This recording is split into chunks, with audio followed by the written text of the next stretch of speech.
En France, la réforme des retraites est entrée hier dans sa dernière ligne droite. Le projet de loi du gouvernement a été présenté à l'Élysée en Conseil des ministres.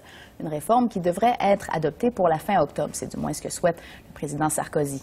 La France n'est pas la seule à vouloir changer les règles. Pour plusieurs pays européens, c'est une façon de réduire leurs engagements financiers et de prévoir les coûts aussi au changement démographique.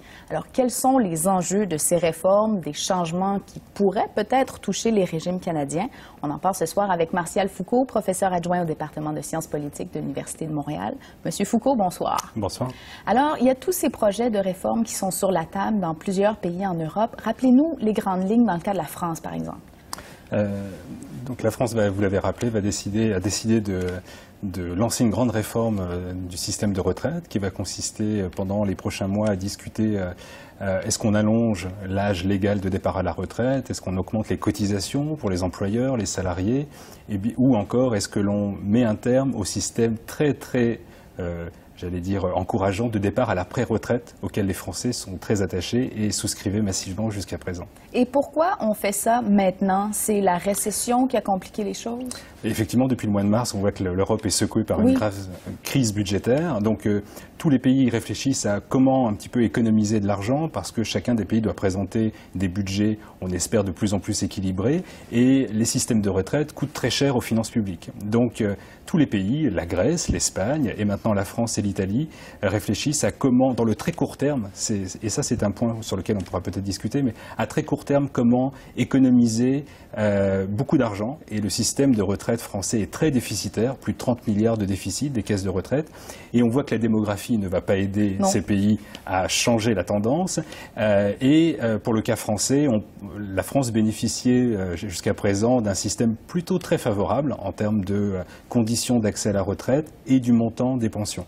Donc l'idée est d'essayer de jouer sur tous ces paramètres pour économiser de l'argent et faire en sorte que le choc démographique soit absorbé le plus convenablement et avec des coûts sociaux le plus faibles que l'on puisse espérer. Et là, on décide de le faire maintenant en partie, comme vous venez de l'expliquer, parce que la crise a fait en sorte que ça a compliqué les choses pour les finances des pays. Cela dit, ça fait longtemps qu'on le sait qu'il y a un choc démographique qui s'en vient. Pourquoi ne pas s'être attaqué à ce dossier-là avant? Il y a deux raisons. Il y a une raison politique. S'attaquer au système de retraite peut représenter des coûts politiques très forts. Oui. Les gouvernements sont là à très court terme et ce sont des projets à très long terme. Donc il faut pouvoir accepter ce coût politique d'une réforme qui ne pourrait pas être acceptée par une majorité de Français.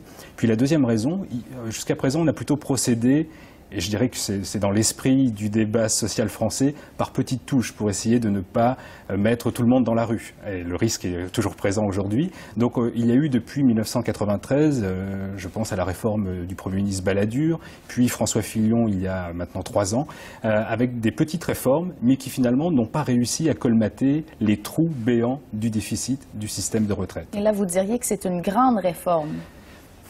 Je pense qu'on va y aller encore une fois par des grandes réformettes. Hein. On pourrait dire que, parce que le projet tel qu'il sera discuté, c'est de passer de l'âge actuel de 60 ans à 62 ans pour toutes les catégories, hommes et femmes, fonctionnaires et salariés du secteur privé. Donc ça, c'est un grand changement. Et puis on souhaite ne pas augmenter le taux d'imposition sur les Français. Donc on réfléchit à l'idée de ne pas trop jouer sur les cotisations, mais réviser le montant des pensions. Et je crois qu'une grande différence en France actuellement, et qui risque de causer des conflits importants, c'est la différence entre le secteur privé et le secteur public. Ouais. Présentement, le secteur public, je dirais un cas de figure très simple, un fonctionnaire part à la retraite, sa pension est calculée sur ses 6 derniers mois. Un salarié du secteur privé va avoir sa rente calculée sur ses 25 dernières années. Donc il y a une énorme différence. Il y a une énorme différence. Et il faut bien voir que cette différence, elle s'accroît dans la mesure où l'évolution des carrières dans le secteur public est, j'allais dire, beaucoup plus croissante et régulière que dans le secteur privé, où les accidents de parcours professionnel sont plus nombreux.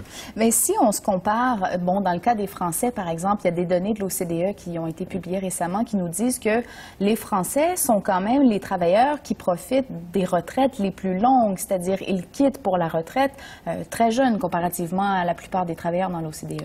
C'est juste, c'est vrai que la France bénéficie d'une situation plutôt dorée jusqu'à présent.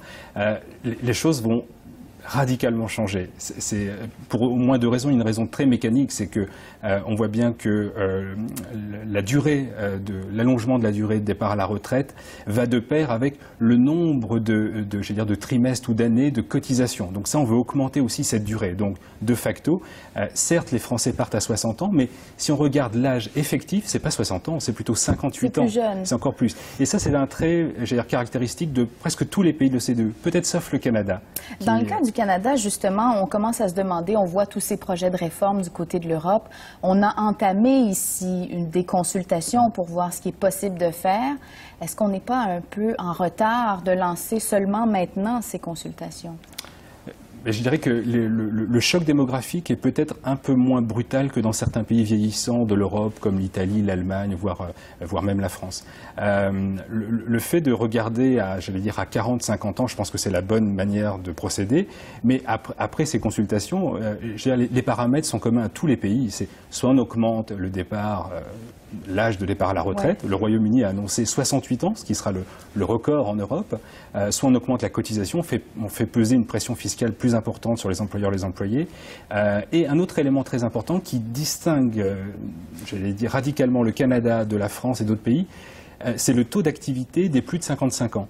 Ils travaillent davantage oui, ici? Oui, exactement, c'est près de 80%, peut-être un petit peu moins pour le Québec. En France, c'est 40%. Alors les raisons de cet écart, c'est principalement que, j'en parlais tout à l'heure, les départs à la pré-retraite sont abondamment sollicités. Les employeurs souhaitent faire partir les seniors. Mais ici, on souhaite les garder. Oui, c'est la grande différence. C'est un grand changement. Oui. Et le Canada s'est aussi inspiré du modèle suédois qui, lui, a souhaité... On doit se quitter, M. Foucault, mais on poursuivra probablement sur le web.